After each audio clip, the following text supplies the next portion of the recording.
Hey, is it working? You can see me okay? You can hear me? Can you believe it? This is the kickoff video for our 14-day prayer challenge. Thank you so much for being a part of this.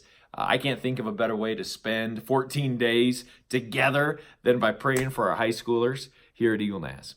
So thank you for being a part of this. I think it's going to be exciting. I'm looking forward to the testimonies that you have to offer as you take some time to pray, as well as testimonies from our students as God continues the movement, the spiritual revival that he has already begun within our high school ministry.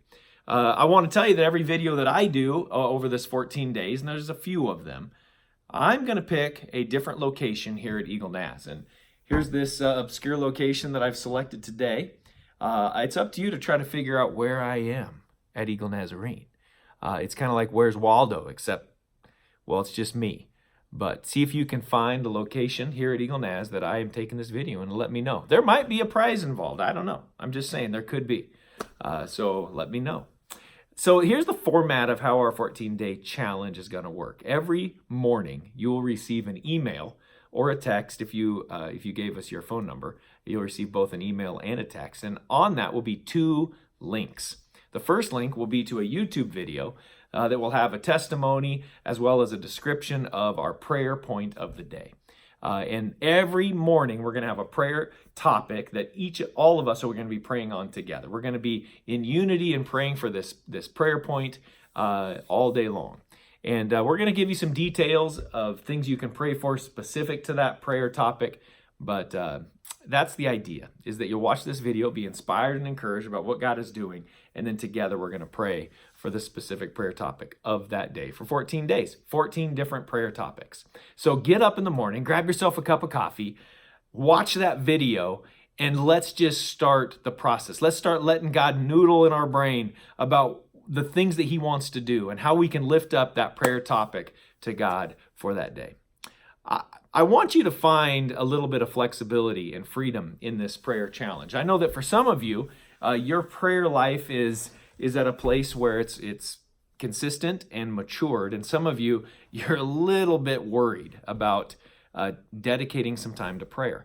It doesn't have to be difficult. What I encourage you to do is just find in the normal rhythm of your life, those times where we have little snippets of time. You're driving in the car, you're unloading the dishwasher, you're cooking dinner, you're hanging out in your shop, you're laying in bed, you're taking a shower. It's all these little snippets of time where normally we go to our phone, we check our Instagram, or we make a phone call, or we turn on the radio, or whatever we do. During this 14 days, let's just leave out the distractions. And in that normal rhythm of life, let's just lift up the prayer point. You don't have to say anything fancy. I would encourage you to pray out loud when you can. I think there's something miraculous that happens when our ears can hear what our mouth is praying.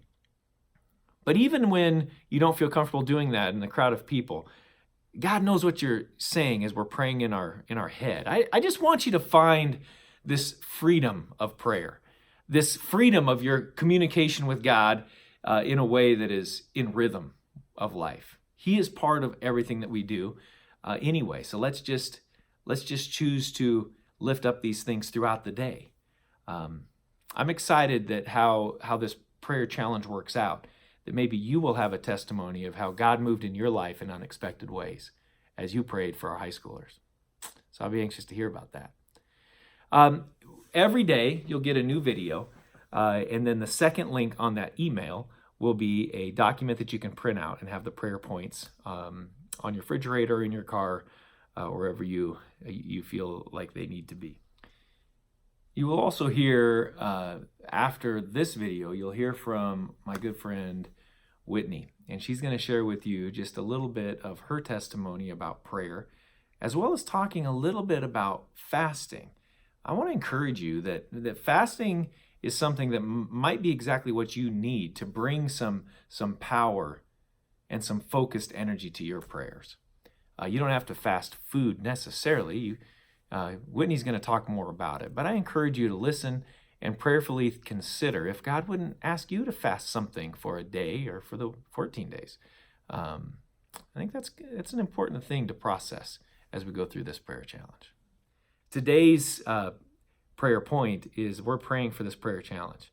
We want to kick this thing off with an overall covering that God is going to move. We are inviting God to move within our prayer challenge. We're giving him freedom. We're praying in the freedom that he would move in our high schoolers' lives, but also in those of us that are praying. Why not? Let's be willing to hear what God has for us too.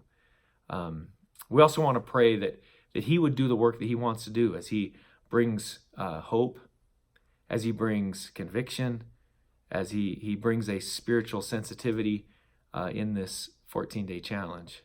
We just want to pray all those things into existence and overall covering of this 14 days. God bless you. Thanks for being a part of this. And I'm anxious to hear what God's going to do.